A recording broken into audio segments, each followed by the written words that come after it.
जय हिंद। आज बात करने वाले हैं RH फैक्टर के बारे में। क्या होता है? ये ब्लड में ही होता है। RH फैक्टर क्या होता है? ये ब्लड में ही होता है। क्या होता है मैं आपको बता देता हूँ। RH फैक्टर की खोज किसने करी थी? कोललैंड, स्टीनर एंड वीनर ने करी थी। तो ये क्वेश्चन आता है कि RH फैक्टर की खोज किसने की थी? कोललैंड, स्टीनर एंड वीनर ने की थी। और कैसे की थी? ये रीसस नाम के बंदर पर इन्होंने की थी। बंदर का भी नाम पूछ लिया जाता है, कौन से जानवर पे की थी। और ये दो प्रकार के होते हैं, RH प्लस, RH माइनस। ये क्या होता है कि जिस व्यक्ति में RH फैक्टर पाया जाता है उसको RH प्लस कहते हैं, यानी RH फैक्टर सहित कहते हैं। और जिस व्यक्ति में जिस व्यक्ति के ब्लड में RH फैक्टर नहीं पाया जाता है तो उसको हम कहते हैं RH माइनस, यानी RH फैक्टर रहित। RH फैक्टर सहित, RH फैक्टर रहित। अब समझ में आ गया? तो बात करते हैं ब्लड ग्रुप के बारे में। ब्लड ग्रुप की खोज की थी कोललैंड, स्टीनर ने। और RH फैक्टर की खोज किसने की थी? कोललैंड, स्टीनर एंड वीनर, दोनों ने साथ मिलकर की थी। और कोललैंड, स्टीनर ने जब 1900 ईस्वी में खोज की तो इनको इसके लिए नोबेल पुरस्कार भी दिया गया, जो कब दिया गया था? 1930 में। ठीक है, चलिए आगे बढ़ते हैं। ब्लड ग्रुप क्या होता है? 4 प्रकार के होते हैं, A, B, AB और O। और इसी में जो है हम A minus, B minus, O positive, A negative, इस तरह से काफ़ी सारे इनके जो टाइप होते हैं, ग्रुप नहीं होते हैं, टाइप होते हैं, उनको हम निकाल लेते हैं। सभी के अंदर, सभी जो ह्यूमन बॉडी होती है सबके अंदर अलग अलग ग्रुप पाए जाते हैं। ठीक है, और सबसे मेन इंपॉर्टेंट क्या होता है यहाँ पे कि एग्जाम में आ जाता है कि यूनिवर्सल डोनर, यानी जो सभी को ब्लड दे सकता है, उसको कोई मतलब नहीं होता किसी का ब्लड ग्रुप A है, B है या AB है, नेगेटिव है, पॉजिटिव है, इसको कोई मतलब नहीं होता। ये सभी को ब्लड जो है डोनेट कर सकता है वो यहाँ पे। और AB जो ब्लड ग्रुप होता है वो सभी का जो ब्लड होता है उसको ले सकता है, यानी ये यूनिवर्सल रिसीवर होता है, इसलिए सभी का ब्लड ले सकता है। इसको कोई मतलब नहीं होता कि ब्लड ग्रुप किसी का A है, B है या O है, तो ये सभी का ब्लड जो है ले सकता है। तो ये ध्यान रखना कि O सबको दे सकता है, A, B सबका ब्लड ले सकता है। ठीक है, लेकिन ऐसा नहीं होता कि A वाला B को दे देगा, B वाला A को दे देगा। तो ये O सबका क्यों लेता है, सॉरी सबको देता है, और A भी सबका रिसीव क्यों करता है, ये मैं आगे चल के बताऊंगा। ठीक है, चलिए यहाँ पे आ जाते हैं। ब्लड ग्रुप को जो है हमने 2 भागों में बांट दिया, ब्लड ग्रुप को भी। उसमें क्या होता है, RBC के आधार पर यहाँ एंटीजन निकल के आता है, यानी ब्लड ग्रुप के अंदर भी एंटीजन होता है। और WBC के आधार पर यहाँ पर एंटीबॉडी निकल के आती है, जिसको हम स्मॉल a और b से प्रेजेंट करते हैं एंटीबॉडी को, और एंटीजन को कैपिटल A और B से प्रेजेंट करते हैं। इसका यूज कहाँ पर होगा आगे चल के बताऊंगा। ठीक है, और यहाँ पर जो RBC और WBC का जो प्रोटीन होता है, ग्लाइकोप्रोटीन, उसके बेस पर इनको हम अलग अलग तरीके से बांट देते हैं। चलिए आगे बढ़ते हैं। तो फ्रेंड्स बात करते हैं ब्लड ग्रुप को किस तरह से पॉजिटिव और किस तरह से नेगेटिव बनाया जाता है। और AB क्या होता है? AB ब्लड ग्रुप जो है ये ऐसा ब्लड ग्रुप होता है जो सबका ब्लड ले लेता है, और A जो है सबको ब्लड ग्रुप यानी ब्लड अपना दे सकता है। तो होता क्या है कि ब्लड ग्रुप अगर A है तो A के अंदर एंटीजन A और एंटीबॉडी B पाया जाता है, इसलिए इनका तालमेल हो जाता है। अगर एंटीजन A और एंटीबॉडी स्मॉल a हो जाती है तो ये एक दूसरे को नहीं दे सकते। ये नेगेटिव और पॉजिटिव वाला सीन यहीं पर क्रिएट होता है कि अगर एंटीजन A और एंटीबॉडी B है तो ये ही एक दूसरे को ब्लड दे सकते हैं। अगर दोनों में एंटीजन A और एंटीबॉडी A हो जाती है तो ब्लड एक दूसरे को नहीं दे सकते हैं। सेम यही है blood group B, antigen B, antibody A। यानी कहने का मतलब मेरा ये है कि अगर एंटीजन A और एंटीबॉडी B आपस में तालमेल करेंगे तो ब्लड ग्रुप का कोई भी निष्कर्ष नहीं निकलेगा, वो एक दूसरे को ब्लड नहीं दे सकते, ये एक दूसरे के अपोजिट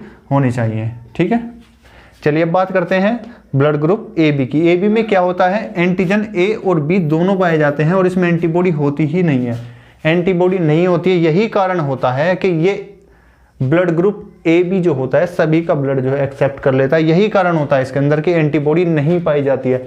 और सेम कंडीशन यहाँ पर अप्लाई होती है कि ब्लड ग्रुप O जो होता है, O के पास एंटीजन होता ही नहीं है, एंटीजन होता ही नहीं है, उसके पास एंटीबॉडी A और B होती है जो सभी ब्लड एक्सेप्ट कर लेते हैं। ठीक है, यही कारण होता है। एक बार और समझा देता हूँ, ब्लड ग्रुप A में एंटीजन A एंटीबॉडी B पाई जाती है, इसलिए ये ब्लड A नेगेटिव वाले को देगा, ब्लड A पॉजिटिव वाला A पॉजिटिव वाले को देगा। सेम यही है, B नेगेटिव वाला B नेगेटिव को देगा, B पॉजिटिव वाले को देगा। AB क्या होता है कि उसके अंदर एंटीजन होती ही नहीं है, सॉरी एंटीजन होती है और एंटीबॉडी नहीं पाई जाती है, इसलिए वो सभी का ब्लड जो है ले सकता है। क्वेश्चन आ जाता है कि ब्लड ग्रुप ए और बी में एंटीजन होता है या नहीं है, तो होता है। एंटीबॉडी होती है या नहीं है, तो एंटीबॉडी नहीं होती है। और पूछ लेता है कि सबका ब्लड जो है रक्त को, ऐसा ब्लड ग्रुप कौन सा है जो सबका रक्त जो है ले सकता है, खून ले सकता है, तो वो होता है ए बी। सबको दे सकता है ओ। समझ में आई बात? चलिए आगे बढ़ते हैं। रक्त आदान यानी ब्लड ट्रांसफ्यूजन, ये क्या होता है मैं बता देता हूँ। अगर किसी मरीज को ब्लड की ज़रूरत है और उसको ब्लड दिया जाता है बाहर से ला करके, और ब्लड जो डॉक्टर जो ब्लड चढ़ाता है तो उसी को कहते हैं ब्लड ट्रांसफ्यूजन, यानी ब्लड को चढ़ाना या ब्लड देना। ठीक है, हो गया क्लियर? चलिए अब बात करते हैं कि ए और बी। ए मान लिया कि ब्लड ग्रुप ए नेगेटिव, ब्लड ग्रुप ए पॉजिटिव। ए नेगेटिव वाला ए नेगेटिव को देगा, पॉजिटिव वाला पॉजिटिव को देगा। अगर ये एक दूसरे को आपस में ब्लड देते हैं तो देखिए क्या हो सकता है। ब्लड ग्रुप ए है, एंटीजन ए है। अगर वो एंटीजन ए को ब्लड देगा तो पहली यूनिट चढ़ेगी, जो पेशेंट होगा उसकी तबीयत बहुत ज़्यादा ख़राब हो जाएगी। इससे होगा क्या कि ब्लड जैसे ही एक उसकी बॉडी में जाएगा तो उस वाले जो ए नेगेटिव वाला ब्लड है ए पॉजिटिव के साथ मिल करके वो चिपचिपा हो जाएगा, जमने लगेगा, और उससे क्या होगा कि बॉडी में जो रक्त का आदान है वो रुक जाएगा। और अगर किसी भी तरह से ब्लड जो है उसको एक यूनिट चढ़ा भी दिया और दूसरी यूनिट अगर उसको ट्रांसफ़र करेंगे तो तुरंत उसकी मौत हो जाएगी।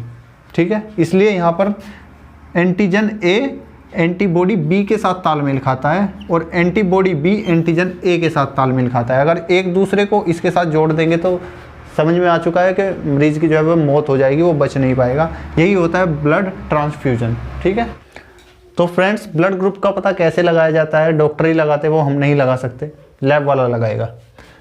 अगर मान लीजिए फादर का ब्लड ग्रुप और मदर का ब्लड ग्रुप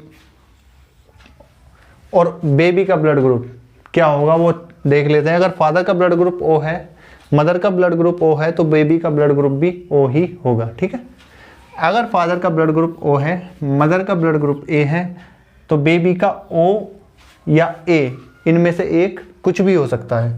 फादर का ब्लड ग्रुप ओ, मदर का ब्लड ग्रुप बी, तो भी ओ या बी कुछ भी हो सकता है। एग्जाम में कुछ भी पूछ लेता है कि फादर का अगर ब्लड ग्रुप ओ है, मदर का ब्लड ग्रुप ओ है, तो बेबी का क्या होगा। तो ये आपको पूरा ना दिमाग में सेट कर लेना है, छाप लेना है, फोटोकॉपी कर लेना है दिमाग में।